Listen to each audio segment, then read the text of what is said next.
અન્ય સમાજમાં પણ ક્રાંતિનો એક જ્વાળા ઉત્પન્ન થઈ હતી. તો આ દરેક વસ્તુ પર પાણી ફેરવીને માત્ર કોંગ્રેસની માળા જપી, ત્યાં ન શાંતિ મળી એટલે હવે ભાજપમાં આવ્યા, અને ભાજપમાં આવી અને હવે જયારે પોતાને હજી પણ કંઈક બનવું છે એવી વાતો ખુલીને નથી કરતા. ખુલીને કે તો ક્યાં વિરોધ કરવાનો હોય. 2015માં જ્યારે ગુજરાતમાં પાટીદાર અનામત આંદોલન થયું ત્યારે ઘણા બધા એવા ચહેરા હતા કે જે મુખ્ય ચહેરા તરીકે કહેવાતા હતા, અને એમાં એક મહિલા એવા હતા કે જે આ આખા આંદોલનની અંદર પુરુષોની સાથે ખભા ખભા મેળવીને કામ કરતા હતા અને છેલ્લે સુધી આંદોલનમાં લડત આપ્યા. અત્યારે આમ આદમી પાર્ટીમાં છે. અમે વાત કરી રહ્યા છીએ રેશમાબેન પટેલની. રેશમાબેન પટેલનો આજે અમે ખાસ ઇન્ટરવ્યૂ કરી રહ્યા છે કે આમ આદમી પાર્ટીમાં એમના જોડાવા વિશે, હાર્દિક પટેલ વિશે ઘણી બધી વાતો એમની સાથે કરવાના છે. રેશમાબેન, પહેલાં ખબર છે .comમાં તમારું સ્વાગત છે. હમણાં તમારી એક પોસ્ટ જોઈ કે ભાજપના MLA હાર્દિક પટેલને દુખે છે પેટ અને કૂટે છે માથું, એવું તમે લખ્યું છે. તો એની પાછળનું શું કારણ છે? હા, એટલે મેં જે વાત કરી છે કે દુખે છે પેટ ને કૂટે છે માથું, એ વાસ્તવિકતા છે. આપણે સૌ જાણીએ છીએ કે ભાઈ ભાજપમાં ભાઈ ગયા, MLA બન્યા, એ પછી આપણે અત્યારના વર્તમાન પરિસ્થિતિમાં જોઈએ છીએ કે ભાજપમાં કઈક હલચલ થાય છે. ઘણા બધા મીડિયા સોર્સિસથી જાણવા મળે છે કે કઈક મંત્રીમંડળમાં ફેરફાર થશે, આ થશે, તે થશે, કારણ કે કેન્દ્રીય મંત્રીઓના પગ પેસારા ગુજરાતમાં થઈ રહ્યા છે. તો આ દરેક પરિસ્થિતિની વચ્ચે જે વાત મૂકવામાં આવી હતી હાર્દિકભાઈ પોસ્ટ દ્વારા કે ભાઈ અમે સંત નથી ને અમે શાંત છીએ ને આવી બધી વાતો, તો ઈશારો કરે છે કે એ ભાજપના કાન મરોડવાની વાત કરે છે, ભાજપને જરાક તમાચો મારવાની વાત કરે છે કે જરાક અમારા સામું પણ જોજો, અમે પણ ક્યાંક ખૂણામાં બેઠા છીએ, અમને પણ મંત્રીમંડળમાં જરાક લાઈનમાં ગણજો. એટલે એની વાત ઉપરથી સ્પષ્ટ સાબિત થાય છે. કારણ કે આટલા સમયમાં ન કોઈ દી જનતા માટેની પોસ્ટ મૂકી, ના કોઈ દિવસ પાટીદાર સમાજની માંગણીઓ અધૂરી છે એના માટે પોસ્ટ મૂકી, અને અચાનક જ એક સુવિચાર યાદ આવી જાય છે. તો મારું સ્પષ્ટ અહીંયા માનવું છે કે સુવિચારનો સહારો લઈ અને ભાજપના એટલે કે કમળના સિંહાસન સુધી બેસવાના જે અભરખા છે ને, એ વાત એની છતી થઈ રહી છે આ સુવિચારના માધ્યમથી. રેશમાબેન, આમ તો હાર્દિક પટેલ ઘણી બધી પોસ્ટ કરતા જ રહેતા હોય છે. તો અત્યારે જ હાર્દિક પટેલનો વિરોધ કરવા પાછળનું કારણ શું? 2027ની વિધાનસભાની ચૂંટણી આવે છે એટલે, કે પછી હાર્દિક મંત્રી બને એ બાબતથી કદાચ દુઃખી થઈને તમે કરો છો? ના ના ના, દુઃખી તો થવાનો સવાલ જ નથી. દુઃખ તો અમને ખાલી સમાજ માટેનું જ છે કે ભાઈ સમાજને લઈને જે પણ કઈ ષડયંત્રો ભૂતકાળમાં કર્યા હતા એ તો આજ પણ સૌ દાઝેલા છે. દરેક આંદોલનકારીથી લઈ સમાજથી લઈને દરેક લોકો દાઝેલા છે. એટલે અહીંયા એ મંત્રી બને કે કઈ પણ બને, કારણ કે આજે સમજો કે આંદોલનમાં જયારે ભાઈ હતા ત્યારે જ અમે હાર્દિકભાઈના નામે દરેક કોર કમિટીના સભ્યોએ, હાર્દિકભાઈ જેલમાં હતા તો પણ એમને જીવંત રાખવાનું કામ બારોબાર આ જ આંદોલનકારીએ કર્યું છે. તો હાર્દિકભાઈ કઈ સારી જગ્યાએ પહોંચતા હોય તો અમને વાંધો ના જ હોય, પણ જયારે નીતિ સાચી ના હોય, જયારે નિયત સાચી ના હોય, ત્યારે અમારે બોલવું પડે છે કે તમે જે ખોટી નીતિ આચરી અને જે મોટું જે ક્રાંતિ બની હતી, જે સત્યની ક્રાંતિ હતી, જે સમાજ, અને ખાલી માત્ર પાટીદાર સમાજની વાત નથી, અન્ય સમાજમાં પણ ક્રાંતિનો એક જ્વાળા ઉત્પન્ન થઈ હતી. તો આ દરેક વસ્તુ પર પાણી ફેરવીને માત્ર કોંગ્રેસની માળા જપી, ત્યાં ન શાંતિ મળી એટલે હવે ભાજપમાં આવ્યા, અને ભાજપમાં આવી અને હવે જયારે પોતાને હજી પણ કંઈક બનવું છે એવી વાતો ખુલીને નથી કરતા. ખુલીને કે તો ક્યાં વિરોધ કરવાનો હોય, પણ આવી રીતે ખાલી મેળા મારવાના અને ખાલી સુવિચારો મૂકવાનું કામ કરશે તો અમે તો જૂના આંદોલનના સાથી ભાઈ બહેનો છીએ, તો અમે તો એને જાણતા હોય તો અમે પણ હાર્દિકભાઈ નો કાન ખેંચીશું ને કે ભાઈ તમે કોને કહેવા માંગો છો, અમને ખબર છે.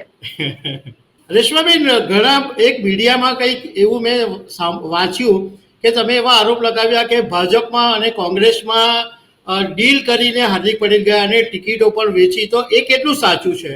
2017માં પણ અમે એ જ કહ્યું હતું કે માત્ર ને માત્ર કોંગ્રેસને જીતાડવા માટેનું પૂરા આંદોલનની લાગણીનો, સમૂહનો ઉપયોગ થઈ રહ્યો છે, સમાજનો ઉપયોગ થઈ રહ્યો છે.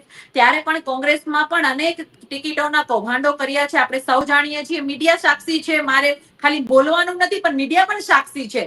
તો અમે એ જ વાત ઉપર અડગ છીએ. અમે ત્યારે પણ સાચા હતા. અમે ત્યારે પણ કહ્યું હતું કે આંદોલનને કોંગ્રેસમાં લઈ જઈ રહ્યા છે અને એક બાજુ સમાજની આગેવાનો ભેગા થઈને સમાજને કંઈક અપાવવા ભાજપ સાથેની જે ચર્ચા હતી એમાં અમે સહમતિ ભરી હતી. ત્યારે આજ હાર્દિકભાઈ અમારી ઉપર લાંછન લગાવી રહ્યા હતા કે તમે ભાજપમાં ગયા, તમે આમ ગયા. તો ભાઈ તમે કોંગ્રેસમાં ટિકિટો વેચતા હતા તો અમે તમારા ભેગા બેસી જાય?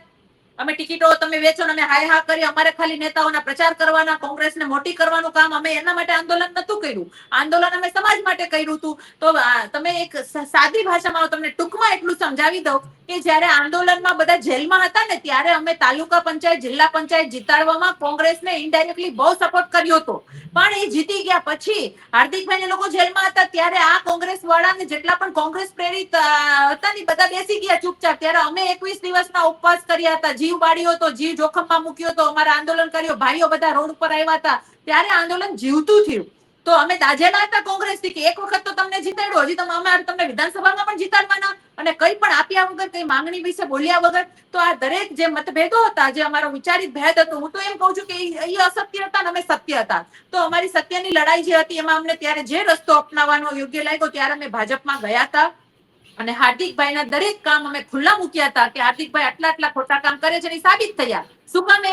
થોડાક જ સમયમાં પોતે કોંગ્રેસમાં રહ્યા નહીં અને કોંગ્રેસમાં પોતાને કઈ ફળ દેખાણું નહીં, એટલા માટે કોંગ્રેસમાંથી પોતાનો થેલો લઈ અને આવી ગયા ભાજપમાં. તો આ વસ્તુ વાસ્તવિકતા છે. અમે ખોટું ત્યારે પણ નતા બોલ્યા, આજે પણ નથી બોલી રહ્યા. તો જગજાહેર છે, પણ બોલતું કોઈ નથી. સવાલ એટલો જ છે કે બોલતું કોઈ નથી. પણ અમુક વાસ્તવિકતા એવી હોય કે જેને અમે સમયાંતરે બોલતા રહીશું, કારણ કે અમારો પણ એ ક્રાંતિમાં ભોગ છે.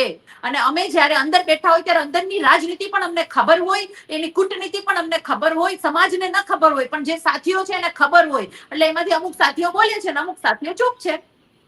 રેશમાબેન, આપણે તમારા પર બી ઘણા લોકોનું કહેવું એમ છે કે તમે પણ રાજકારણમાં ઘણા બધા કૂદકા માર્યા, અને જે પાટીદાર અનામત આંદોલન સાથે સંકળાયેલા હતા એ લોકોનો કંઈક ને કંઈક એવો મોટિવ લાગતો હતો કે રાજકારણમાં જવાના હતા. તમે પણ ભાજપમાં ગયા, એ પછી તમે એનસીપીમાં ગયા, હવે આમ આદમી પાર્ટીમાં ગયા. તો ભાજપમાંથી પછી પાછા આમ આદમી પાર્ટીમાં આવવા પાછળનું કારણ શું? હું એ જ કહું છું કે 10 વર્ષ પહેલા અમારો સંઘર્ષ સામાજિક શરૂ થયો. હાર્દિકભાઈએ કોંગ્રેસનો દામન થામ્યો, કોંગ્રેસમાં ટિકિટોની સોદાબાજી કરી અને અમે એનો વિરોધ કર્યો. ત્યારે અમને સરકાર જે આપતી હતી, સમાજ માટે જે આપતી હતી, એ જે માંગણીઓ અમને યોગ્ય લાગી એટલે અમે ભાજપનો સાથ દીધો. પણ ભાજપે એમાંથી અમુક માંગણીઓ હજી પણ આજની તારીખમાં પણ પેન્ડિંગ રાખી છે, એનો અમને વિરોધ હતો. એટલા માટે અમે ભાજપ છોડી દીધું, કારણ કે ભાજપમાં અમે એ જ શરતે ગયા હતા કે તમારે અમારી માંગણીઓ પૂરી કરવી પડશે. પણ ભાજપે નથી કરી, હજી પણ માંગણીઓ અધૂરી છે. તો અમે કઈ રીતે ભાજપમાં રહી શકીએ? અને ભાજપનો હાથ છોડી અને હું કોંગ્રેસમાં નથી ગઈ, હું એનસીપીમાં ગઈ છું.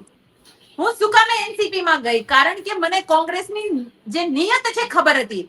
કોંગ્રેસમાં હાર્દિકભાઈએ જે સોદાબાજીઓ કરી એ અમને ખબર હતી. કોંગ્રેસે સમાજની વાત સાઈડમાં મૂકીને પોતાનો સ્વાર્થ સાધ્યો તો એ અમને ખબર હતી. એટલા માટે અમે કોંગ્રેસમાં નતા ગયા, મેં એનસીપીમાં ગઈ. પણ તમને ખબર છે કે ગુજરાતમાં એનસીપી નું અસ્તિત્વ હતું જ નહીં. મારો રાજકીય એક સંઘર્ષ ટકી રહે, હું જનતા માટે કઈ કરી શકું, એટલા માટે એનસીપી નો મેં હાથ થામ્યો હતો.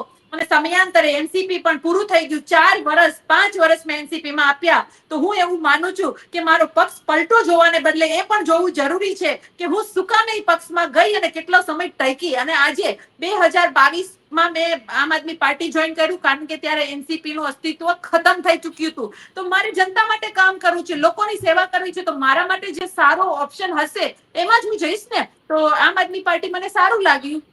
તો અહીંયા મારું એટલું જ કહેવાનું છે કે મારું રાજકીય સફરમાં મારા 3 પક્ષ છે, એ વાત હું જગજાહેર સ્વીકારું છું. અમે ભાજપમાં ગયા હતા, શું કામે ગયા હતા, એના કારણો સાથે મેં ધૈર્યું છે. અને જ્યારે માંગણી અમારી પૂર્ણ ન થઈ ત્યારે અમે એ જ ભાજપમાં રહી ભાજપ સામે બોલ્યા છીએ. આજે 10 વર્ષનો સંઘર્ષ અમારો રોડ ઉપર ગયો છે, જનતા માટે અવાજ ઉઠાવ્યો છે. ચાહે કોરોના હોય કે કોઈ પણ વિપરીત પરિસ્થિતિ હોય, તો કોઈ મેદાન છોડતું નથી. એમ કેમ પ્રકારે મેદાનમાં ટક્યા છે, એ આજે અમે જીવંત છીએ. બાકી બધા ખોવાઈ ગયા છે. કોઈ સમાજના એમને ખોવાઈ ગયા છે, કોઈ રાજકારણ વગર ખોવાઈ ગયા છે, કોઈ ભાજપ કોંગ્રેસમાં સમાઈને ખોવાઈ ગયા છે.